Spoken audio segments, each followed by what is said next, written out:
प्राचीन समय में वैदिश नाम का एक सुंदर और समृद्ध नगर था। वहाँ चित्ररथ नाम के एक धर्मात्मा और न्यायप्रिय राजा राज्य करते थे। राजा चित्ररथ भगवान विष्णु के परम भक्त थे और उनके राज्य की प्रजा भी धर्म और सत्कर्मों में लगी रहती थी। जब फाल्गुन मास के शुक्ल पक्ष की एकादशी आई तो पूरे राज्य में उल्लास छा गया। यह दिन आंवला एकादशी का था। मान्यता है कि इस दिन आंवले के वृक्ष में भगवान विष्णु का विशेष वास होता है, इसलिए इस वृक्ष की पूजा अत्यंत फलदायी मानी जाती है। राजा चित्ररथ ने नगर के बाहर एक विशाल आंवले के वृक्ष के नीचे सुंदर मंडप बनवाया। वहां एक स्वच्छ कलश स्थापित किया गया, उसमें पवित्र जल भरा गया और भगवान विष्णु की प्रतिमा रखी गई। दीपक जलाए गए, फूल अर्पित किए गए और भजन कीर्तन प्रारंभ हुआ। राजा, रानी, मंत्री और समस्त प्रजा ने मिलकर श्रद्धा से व्रत रखा। सबने संकल्प लिया कि वे दिन भर उपवास करेंगे और रात्रि में जागरण कर भगवान का भजन करेंगे। उसी समय एक शिकारी, जो जंगल में पशुओं का शिकार करके जीवन यापन करता था, वहां से गुजर रहा था।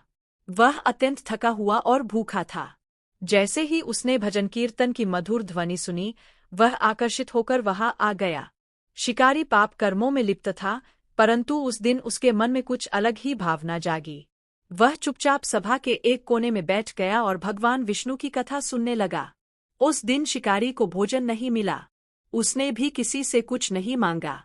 वह पूरे दिन और पूरी रात वहीं बैठा रहा।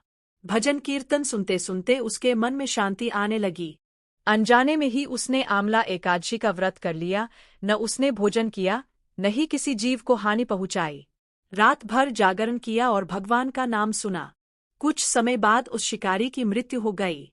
लेकिन आंवला एकादशी के व्रत के प्रभाव से उसे अगले जन्म में एक राजघराने में जन्म मिला।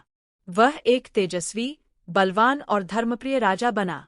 उसका राज्य समृद्ध था, शत्रु उससे पराजित होते थे और प्रजा सुखी रहती थी।